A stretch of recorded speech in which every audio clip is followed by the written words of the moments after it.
everyone hates adverts, so I don't monetize my channel. But that means it gets buried by YouTube, so if you enjoy this, I'd really appreciate you sharing it on your social media. Thanks a lot. Hello, and thanks for joining me for some more landscape photography.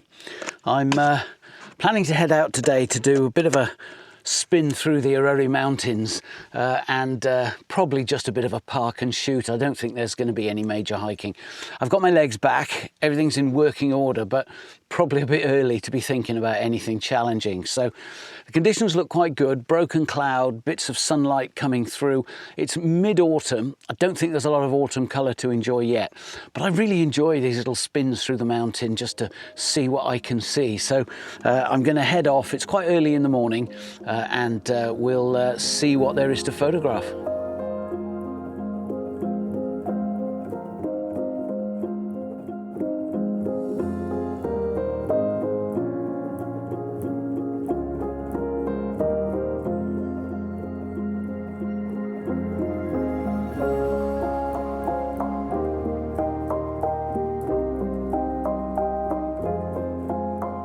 So I've found my first shot of the day. I'm just heading out of Llanberis up through Namperis. I'm still alongside Llanberis, but at this time of year the sun tends to come up right in the V of the valley, and I've got the most amazing clouds, layers of mountainside and a little bit of forest at the bottom of the image. Unfortunately, I can't get this fence line out of the very bottom of the image, but I can play that down in post. But the ability just to pull over and grab a shot like this is one of the reasons why I really love these little trips through the mountains, rather than pitching up in a specific location and then going for a hike, which of course I love, but at the moment that's probably a bit risky. But the ability just to pull over on the roadside and see the most fabulous scenery and light and texture in the sky, brilliant. I absolutely love this shot, and I'm really hopeful it will be quite dramatic.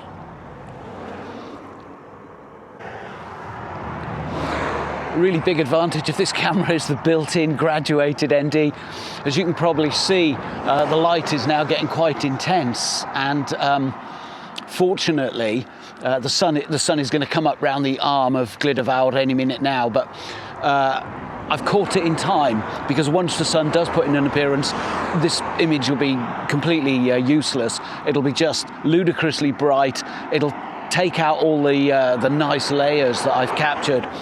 But the built-in GND on this is great, because I was rooting around in my bag, couldn't find my ND, and I do prefer, you know, I'm old school. I know that I could exposure blend it, but I just really like to try and get it as quickly and easily as I can. So by quickly switching on the GND in the camera, it's meant that I've managed to not clip the highlights. Hopefully, time will tell. But what an amazing scene. I think what I might do is go for a really tight shot. I've only got my 12 to 45 on, so I'll dial it into 45, but then what I'll also do is run a high res shot so that I can crop right into the valley where those layers are very quickly before the sun comes through.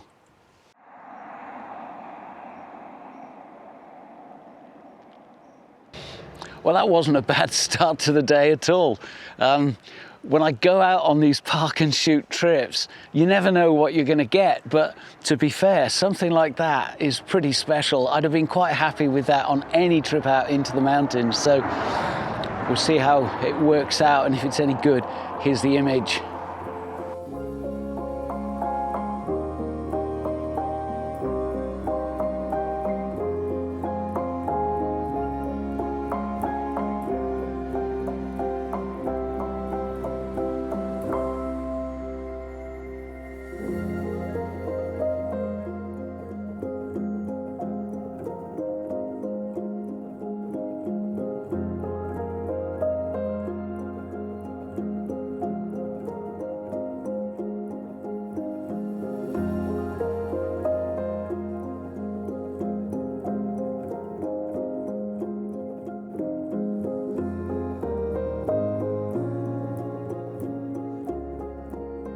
So I came up over Penna Pass, which is completely clagged in, proper pea super.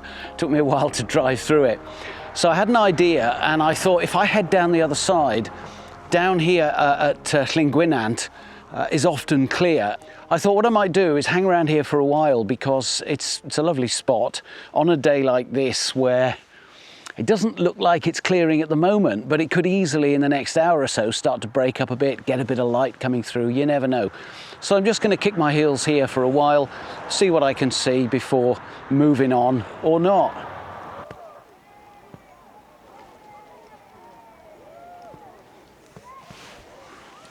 Well, I've had a coffee break, been here about an hour so far.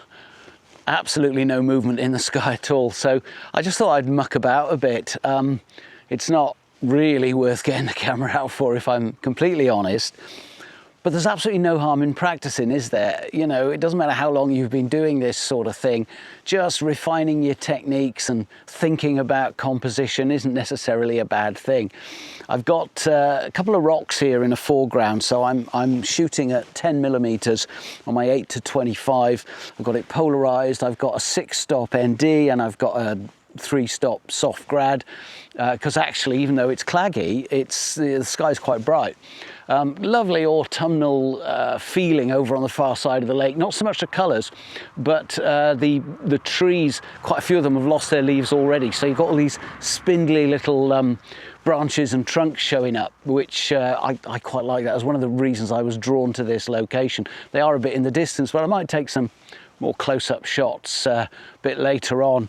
But I've got it polarized, nice bit of gravel running into the lake. I'm running a 5-second exposure. There's very little ripple on the lake, but enough that it is worth smoothing it out just a little bit. But as you can tell, with all of this going on, it's all a bit overkill, but I was just keen to do some photography, whether or not there's any decent light. My composition has got this foreground rock really prominent.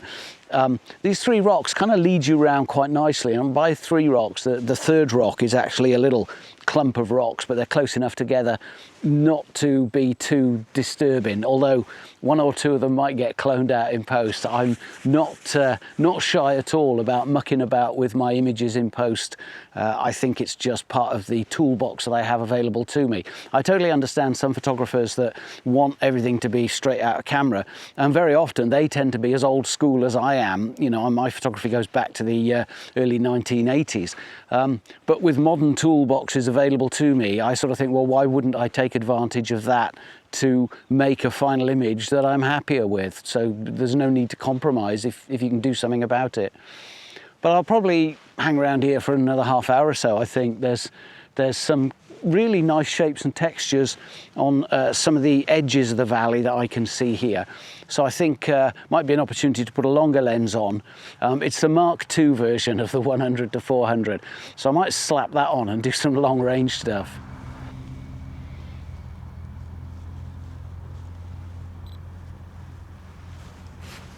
Okay, so I've put the big lens on.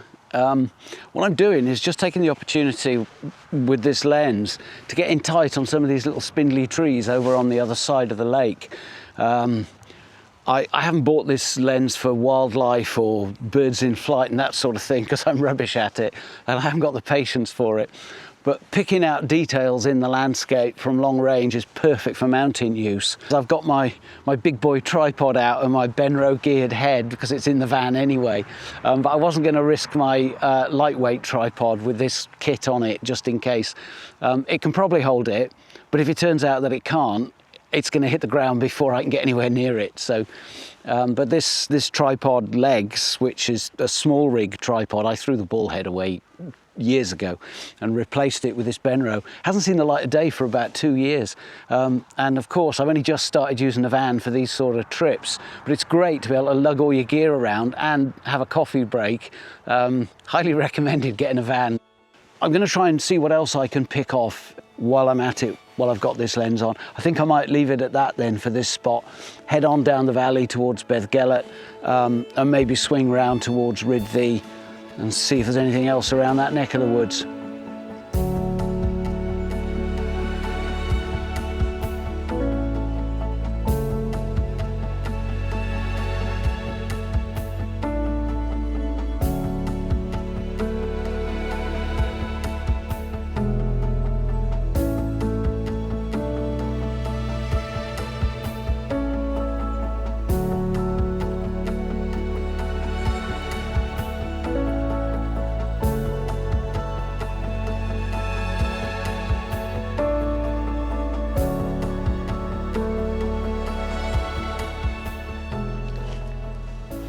Well, the Met Office got it completely wrong today.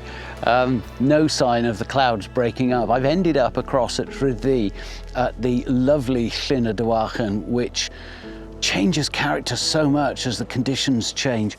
It's an absolutely glassy smooth mill pond finish with the island just kind of slightly softened down by the mist. And I was heading over to the classic ash tree growing out of derelict cottage shot, but I just stopped along here because I love the reflections. Nice little minimalist shot here.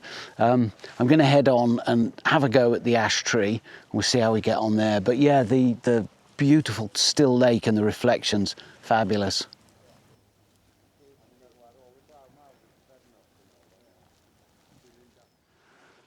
So I'm just having one of hundreds of goes I've had at this particular composition. It's quite a well-known one, of course, where this lovely dry stone wall snakes its way up to the derelict cottage with the twin trees growing out of it, but from this angle it looks like one tree.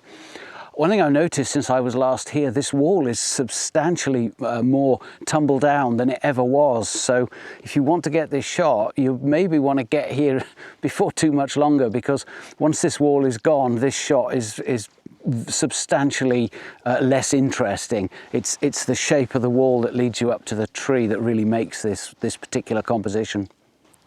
Well, apart from my very first shot of the day, I'm not sure today is going to be particularly productive for photography. More to the point, not productive for the results of the photography. The enjoyment of being out here has been 100%. It's just a beautiful still morning and there's no sound at all. Completely silent apart from this YouTuber jabbering at his camera.